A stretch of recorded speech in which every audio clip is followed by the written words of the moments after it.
asar na, kailangan na natin mag-pray. Tara, hanap tayo ng ating pagpaprayan. Bismillah.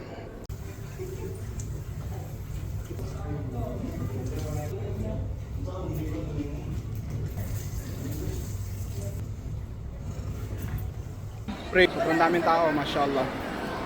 So, first, mag-ablution ka. Then, magmamasah ka. If meron ka ng wudu. So, ngayon, maghahanap tayo ng pwede natin pagsimbahan. So, isang pinaka magandang pinagsisimbahan dito sa mga ganitong places is yung mga fitting room. Ayan, nakikita mo yan? Okay yan. Hanap ka na yung tindahan na wala masyadong tao. Dito ka makakakita. Kuha ka ng damit at i-fit mo. Diba? Pero at least hindi siya masyado ganun ka dumi. Diba? Okay, wait lang. Tempo lang tayo. May XL na. Try ko lang. Kuha tayo ng damit. Pwede natin suotin kunwari. Dito tayo ngayon magsasala.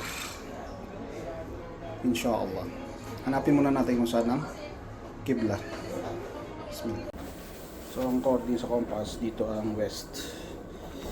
Dito. So dito tayo magpa-pray. Hanap tayo sa Qibla, nakatayo, then Bismillah.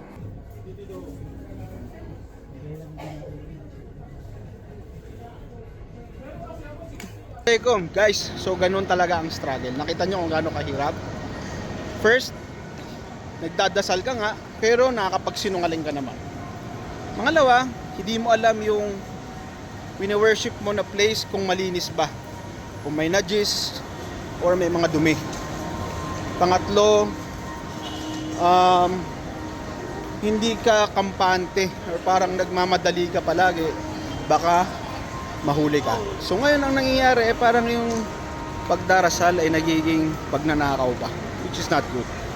So kaya nga kami nananawagan na sa mga establishment gaya ng SM, Ayala, Robinsons, yung mga malalaking malls na napakaraming branches, na kahit sana naman ay bigyan nyo kami ng konting spasyo na ma-worship namin ng Allah ng legal, malinis at karespeto. Ganoon na naman, konti lang naman hinihingi namin. And we know na pinapangalagaan ninyo ang inyong mga customers, and marami po kayong customer na mga Muslim tumatangkilik sa inyo, sumusuporta sa inyo. And sana maintindihan ninyo ang aming situation.